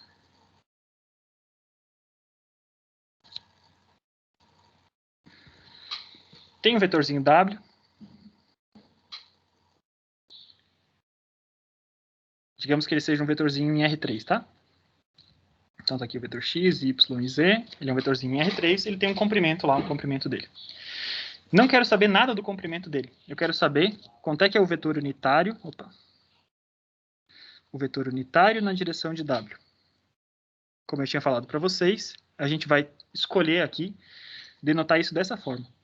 Uzinho e o nome do vetor original como um índice, tá? U de W. Então eu quero saber quem é esse U de W. Como é que eu posso fazer isso? Ora, o comprimento de W a gente já sabe fazer agora, né? Quanto é que vale o comprimento de W? O Wechsler, tá? O autor anterior, ele escolhia fazer assim, o comprimento no coisa. O Strang, ele faz aqui, barra dupla, tá? Norma desse vetor, o comprimento, tá? Então, eu estava tentando manter da mesma anotação, mas provavelmente eu vou esquecer ao longo do caminho. Eu estou querendo dizer a mesma coisa, tá? Estou querendo dizer a norma ou o comprimento do vetor, o módulo ou a norma dele. Para esse nosso caso aqui não faz diferença nenhuma, tá? Então, se eu disser uma barra ou duas barras, eu estou falando sempre do comprimento do vetor. Então, quanto é que é o comprimento do vetor W? Seguindo o que a gente recém viu, vai ser simplesmente raiz do produto interno entre W e ele mesmo. Então, pego o W, faço o produto interno por ele mesmo, tiro a raiz e eu chego no comprimento de W. Quem que é o comprimento do vetor U? Ou quem que eu gostaria que fosse o comprimento do vetor U de W? Se ele é um vetor unitário, a norma de U de W, o comprimento de U de W, tem que ser igual a 1. Mas ele mantém a mesma direção. Então, como é que eu posso juntar essas coisas todas e chegar no vetor, numa expressão específica para um vetor unitário que tem a mesma direção de W? Se vocês pensarem um pouquinho, basicamente, o que a gente vai fazer é o seguinte. O vetor unitário na direção de W é o vetor W dividido pela norma desse vetor W.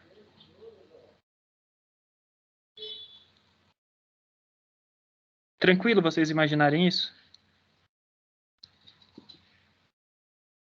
Vamos ver um exemplo? Talvez fique mais fácil, né, para ilustrar, tá? Então, em R4.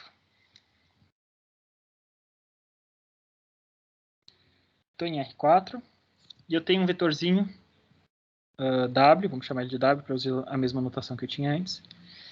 E ele tem as seguintes coordenadas: 1/2, 1/2, 1/2 e 1/2.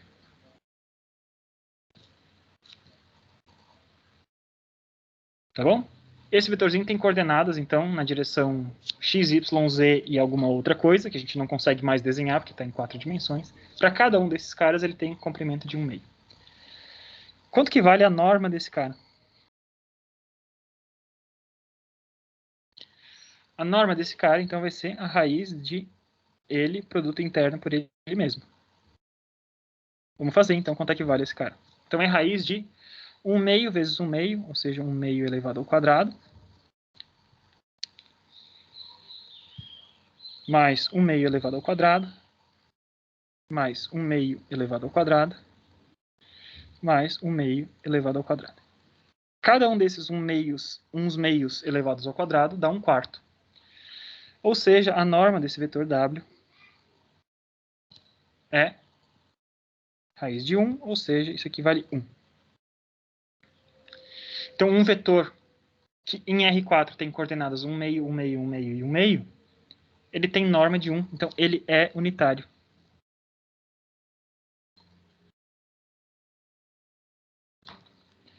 Vamos ainda em R4 pensar num outro vetor.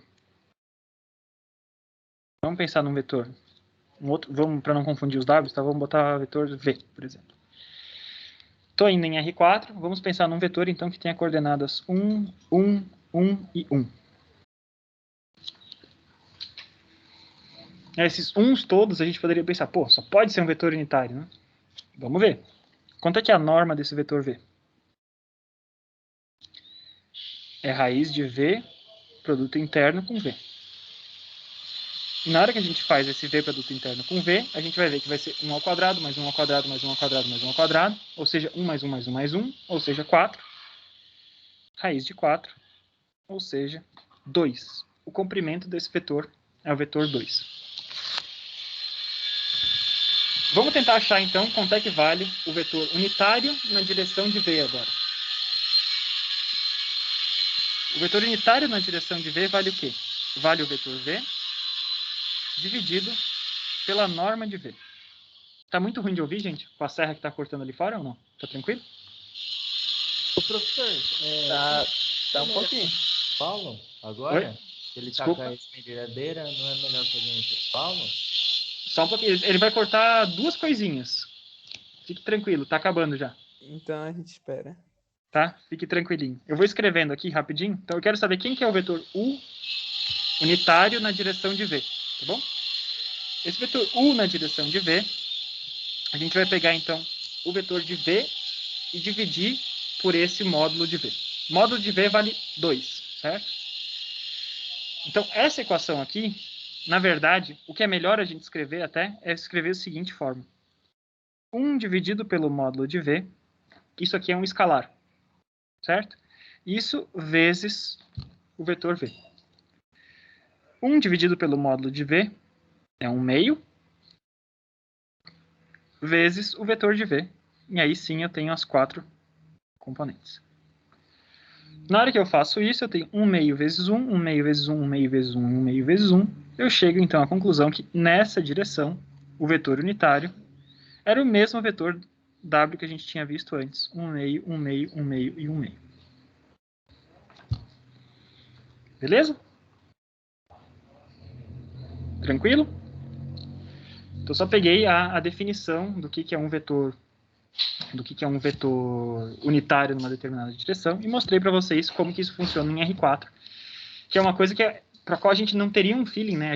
É impossível você visualizar na sua cabeça quais que teriam que ser as coordenadas desse vetor em 4 dimensões para ter comprimento 1. É simplesmente impossível a gente saber isso a priori. Tá? Agora a gente sabe como é que fazer. Então, esse foi Pois não. Isso vai funcionar em R2 e R3 também? É a mesma coisa? Combinamos essa pergunta. Muito obrigado, Janderson. Vou te fazer um exemplo que funciona em R2 também. Obrigado. Então, eu tenho aqui um outro exemplo. Tá? Eu vou primeiro fazer um exemplinho pequeno e depois eu faço isso que você está perguntando. Tá? Então, olha só. Imagine que eu tenho um vetorzinho U em R2 que tem as seguintes coordenadas. Cosseno de θ e seno de θ. Tá bom?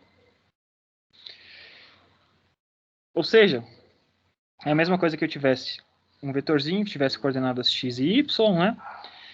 Coordenada x vale cosseno de θ. Coordenada y vale seno de θ. E ao juntar esses dois carinhas aqui, claramente... Opa. Aqui. Claramente o que eu tenho esse vetorzinho U aqui. Né? Vocês conseguem imaginar qual que tem que ser o comprimento desse vetorzinho U? Sem a gente fazer conta nenhuma. Tangente de θ. 1. O comprimento do vetor U tem que ser 1. Né? O que é esse vetorzinho? Ele é um ponto dentro do círculo trigonométrico de vocês, não é?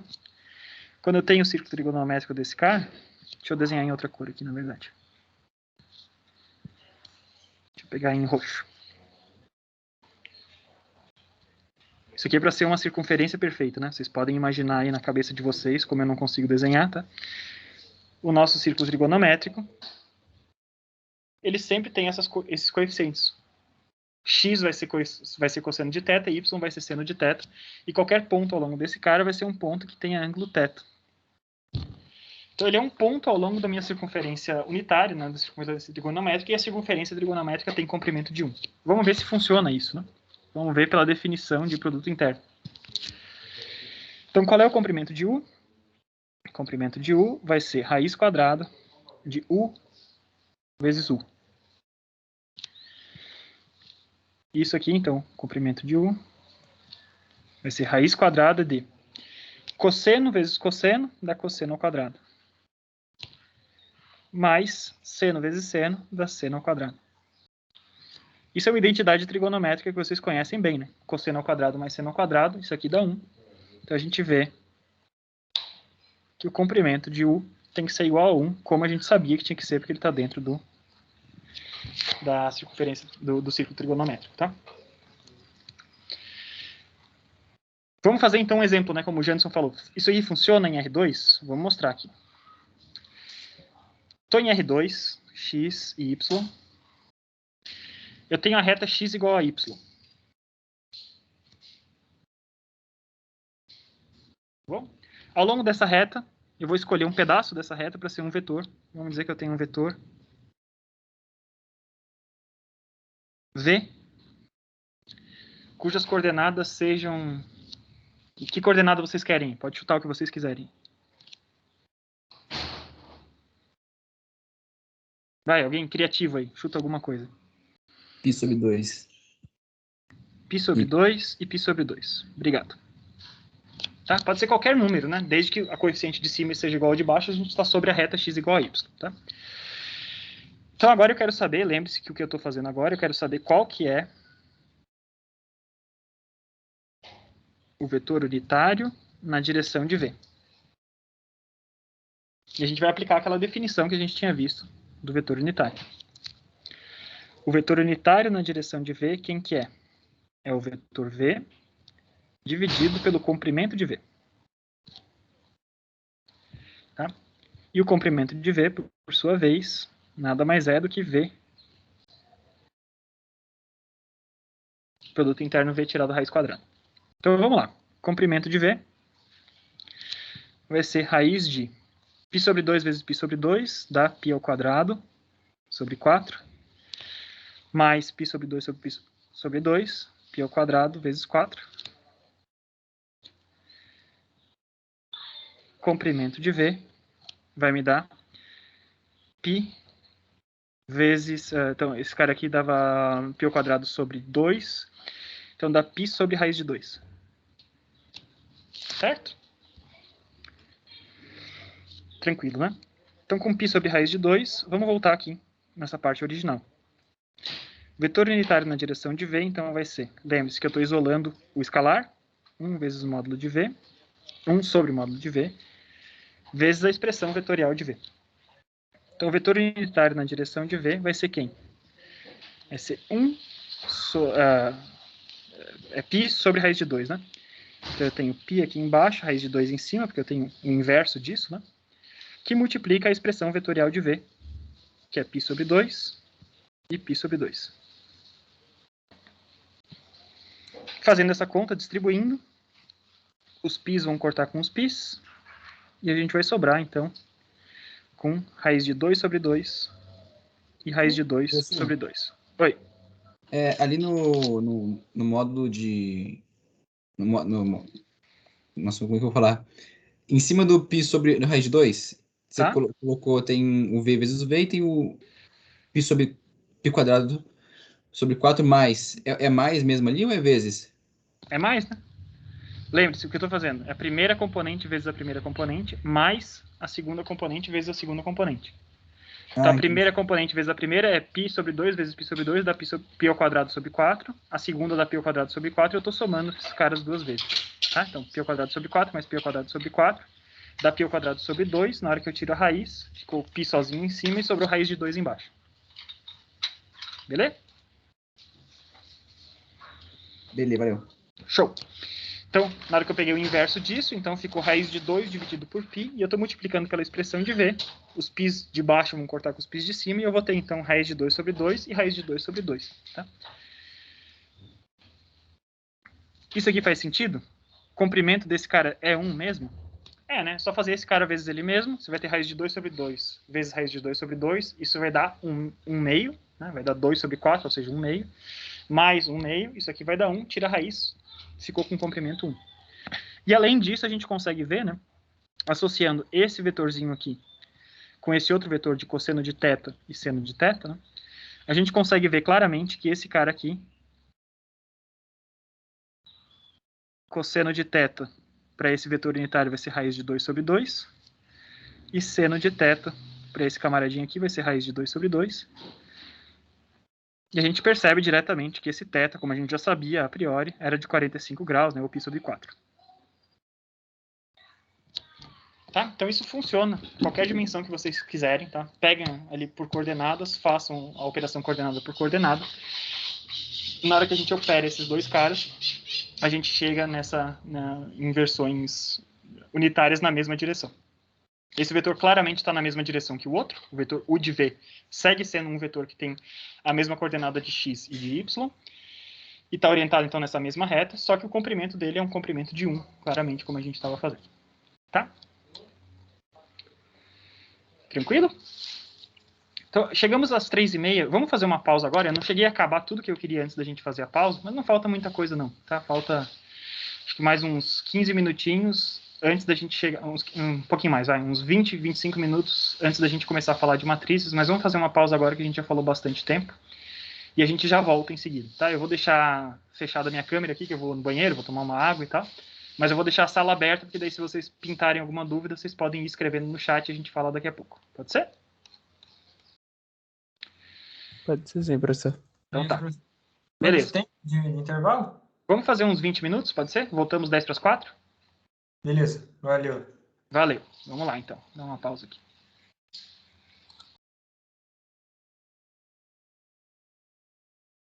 Ô, professor, você vai deixar gravando?